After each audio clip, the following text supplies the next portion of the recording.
Welcome to Geeks 4x4, home of the Moab Excursion, and today we're going to install some Yukon hardcore lockouts for the front diff. These things are super easy to install. This is for the Dana 60 2005 Plus, so the Super Duty 60 or whatever it is, that I have coil swap to, so it does not fit the Dana 50. Great product, really easy to install. Let me show you just how easy it is to install right here in this video. Let's get to it. Okay, so I'm aware that my head is probably going to be out of a lot of this video, but that's okay. I'm going to show you guys exactly how to do this and want to make sure that I show you this. So, first thing you're going to need is a T27 to pull out your factory one. Don't mind the fact that I'm a half-inch drive on this.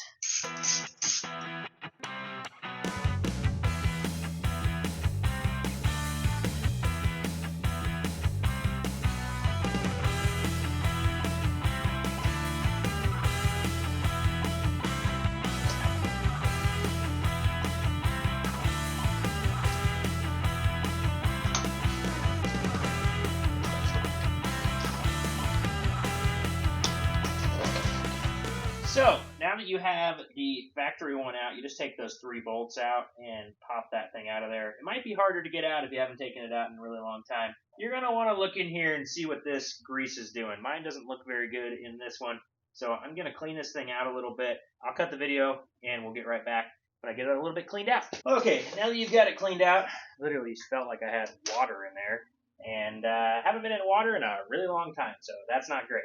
We are going to start with the install. So you got 2 bags in the box, and then you have 3 parts here. So you got chrome, a couple of black pieces, and another black piece. There's a total of 5 parts. So you're going to take this thing out of here. This is your hub selector dealio, the official term for it, for sure. You're going to take some grease. Just have it in my tube because that's how I roll. We're going to grease this O-ring right here. Black O-ring. You're going to make sure that it's sitting down in where it should live. And then we're just going to put a little bit of grease on it.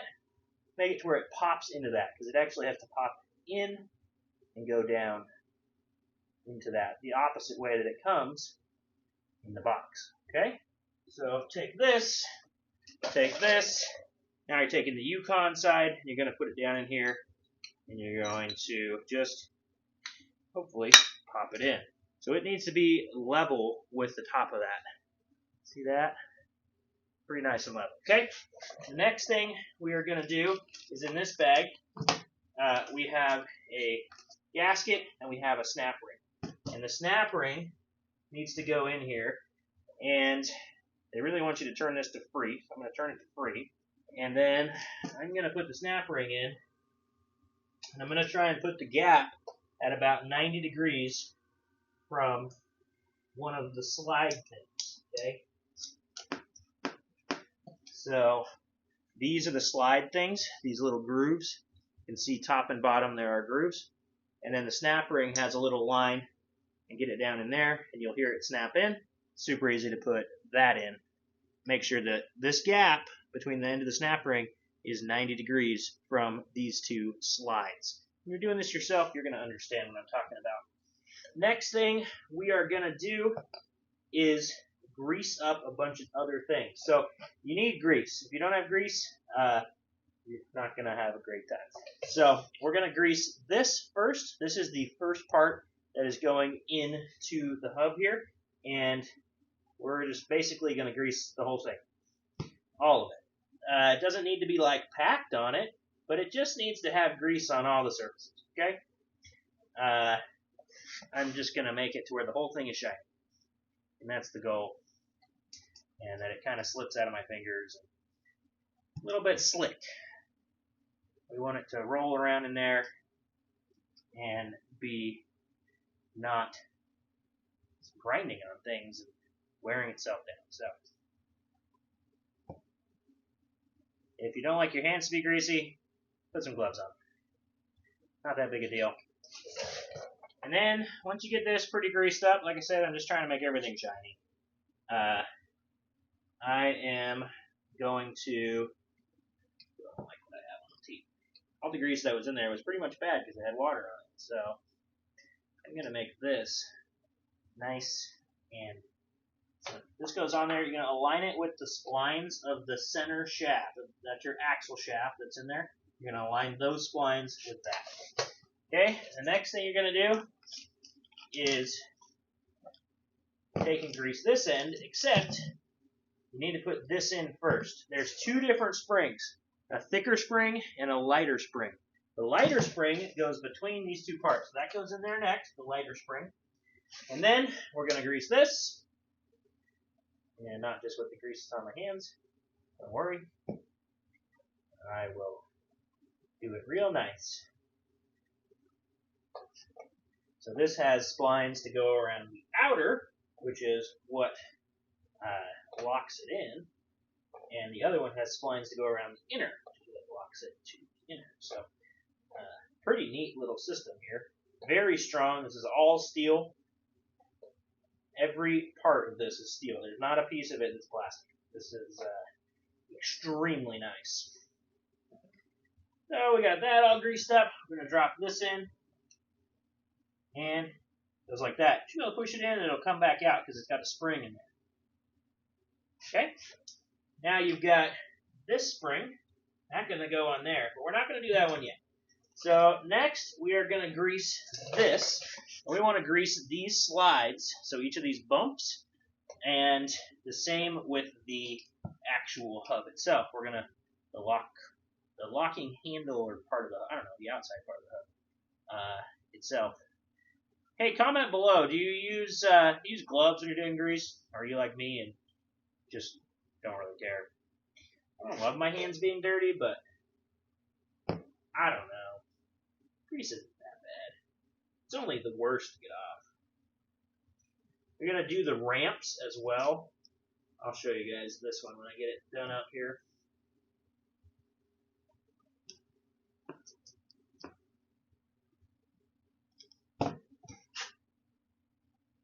As I get grease all over the front of it. So you're going to grease the ramps. And that the ramps are these up and down things that are on the back of the actual thing that says Yukon, the actual turning mechanism. You're going to grease those as well so that this can be pushed up and down really easily and slide. Okay, then that goes in there like that. You're going to want to put this here gasket on. Keep all the water out of there from ruining all the grease that you just put in there that I didn't have. And you're going to want to put this spring right there, and then just set this thing in there. And then we're going to clean our hands so that I don't have to get grease all over the outside of it. Okay, now that my hands are clean, I've got this little baggie that Yukon included of bolts. They look stainless. They look nice. And we are going to use, it says my socket, my little Allen-headed socket says H4 on it. So you're looking for an H4 socket.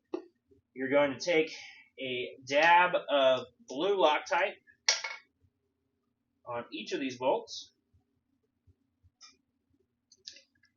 Ever have the Loctite not come down the bottom? Oh, okay.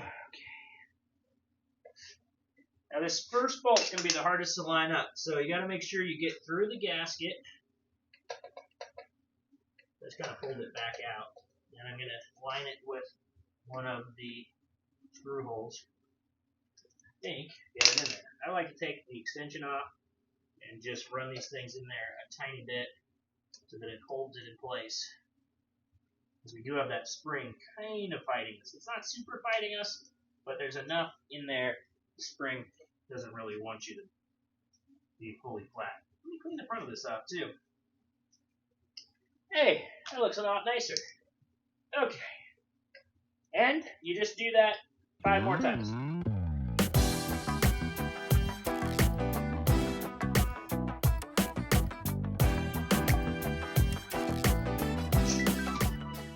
So, you notice me just use the ratchet. So, the factory only uses 3 of these 6 holes, okay? So some of these holes are going to have a tiny bit of rust in them or something like that. The other side went in really nice. That one just went down really easily with the thing. I'm only using a really short ratchet. These don't need to be super tight. And I'm not tightening any of these. I'm going to leave them all just loose enough this thing can move around. until I get them all in, and then I'll go around them like a tire, crisscross pattern, all the way around, tighten them up. Again, short throw socket, so I'm not tightening them too tight.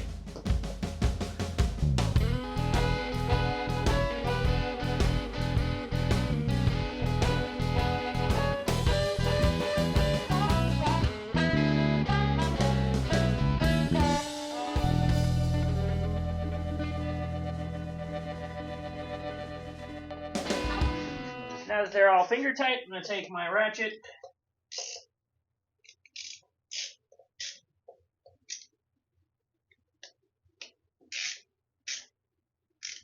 and go around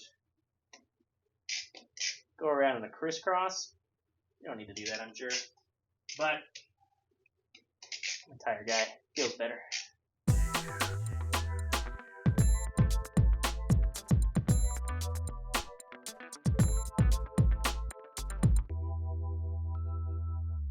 Final step is wiping all the grease off and testing it out. It says free right now. We're going to lock it in and pull it out. Pretty nice and solid feel. These are really, really nice if you've got a newer Super Duty axle. It's 06 plus, so I think they even fit the brand new ones, guys. If you've still got the vacuum setup on yours, it does come with 4 caps.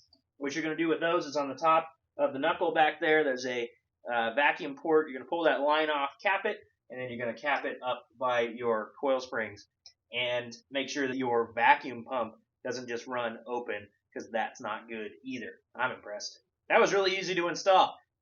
Let me know in the comments if you had any trouble. Excited to put them to use on the old Moab Excursion here. Oh yeah, don't mind the fact that the wheels look a little different. You'll see that later.